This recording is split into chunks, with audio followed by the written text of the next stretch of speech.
All right, after packing around Ape Out for several weeks, I traveled to Mexico with it. I was playing it on planes, trains, and automobiles. And in my living room, I'm finally ready to give you my thoughts on this game, this indie darling from Devolver Digital, which is a phrase that we get to repeat quite often because Devolver has somebody at Devolver or different people at Devolver have impeccable taste because they seem to choose very interesting titles that are kind of reminiscent of maybe some typical genres, action genres. This is like a dual stick shooter with a top-down aesthetic similar to Hotline Miami, but there's an element of surprise and there's an element of artistry here that really makes Ape Out something very special and definitely worthy of that moniker of indie darling.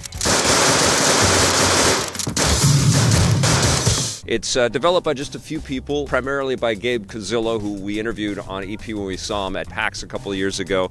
And this game is a celebration of jazz and a celebration of improvising your way out of bedlam. You play a gorilla, that's what it's all about. You're an ape, and you have to get out.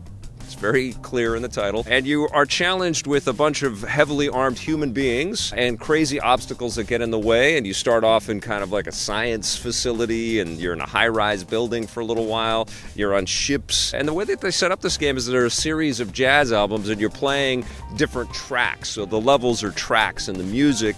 And the way that you create chaos in the game is reflected in the percussive beats and the cymbal crashes and the sonic feedback that's coming at you as you're playing the game, so it feels like you're in a jazz band. It's a very small ensemble. I could mostly just make out the drums, and I think it's because it's about all the chaos that you're creating. And you're basically trying to get from point A to point B, but lots of stuff gets in your way, and you can open doors and hurl those at enemies, and you can avoid them. They have spotlights and flashlights and rocket launchers, and there's snipers shooting from building to building, and people with shotguns and flamethrowers. All kinds of very violent deaths can befall you as the ape, and you can dole out all kinds of carnage as you go as well. It's procedurally generated in terms of what's put onto the levels, so it's not the same experience every time they start you off, you know, at point A. Getting to point B won't always be the same because you're going to die. And this is a game that, like Ollie Ollie, another fantastic Devolver title out there, that gets you back into the experience pretty quickly. Not quite as quickly as Ollie Ollie, but when you die, you are basically starting over again. The sense of excitement and dread and adrenaline is fully in effect all the way through this game. You just want to get this ape out. You want to help this little character get out of there no matter what it takes. And, you know, you're crashing and banging and booming, and it's fun. It's super fun.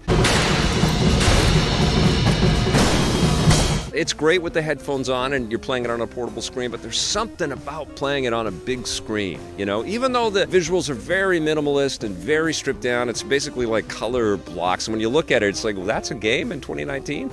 But yeah, it's just it's a stylish art showpiece, you know? Art in its true sense, just this creative endeavor that the developers got behind and said, yeah, we want to do this. It's not like other titles out there, but it deserves to be played and seen. I don't know if it's going to be for everybody, you know, it's certainly not like an RPG. It's more of an action game. What I do like about it, though, is that there's an arcade mode and there's a lot of replay value in the game because every time you load it up, it's going to be a little bit different. And even though it's minimalist graphics, they've done a wonderful job at creating environment and creating mood and evoking some atmosphere, and it's just a special experience.